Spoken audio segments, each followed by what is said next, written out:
我是在地新闻，后来乡亲啊，今仔日正大上大条的新闻，都是赖清德要投入民进党内的总统初选，这等于是正式来宣布要来挑战现任的总统蔡英文。赖清德讲，伊要勇敢来承担责任。民进党的秘书长罗文嘉讲，民进党并无分裂的本钱，讲任何人拢有参选的权利，但是上重要的是爱团结。 赖清德到民进党中央领表，宣布投入2020总统大选，伊讲要勇敢承担责任。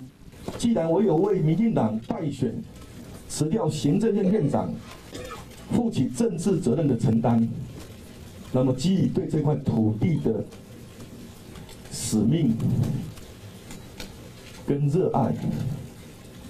我自认更应该要有 捍卫台湾的承担责任的勇气，因此我决定响应总统蔡主席的号召，也回应基层民众的期待。赖清德的领表嘛正式宣告甲蔡英文总统竞争，消息是出来，民进党秘书长罗文嘉表示，但是民进党的大原则，民进党没有分裂的分钱。 要投入国民党总统初选的王金平被问到赖清德领表有什么看法，伊无方便表达意见。这个民进党是我们也不能表示意见的哈，所以我没有办法回答这个问题哦。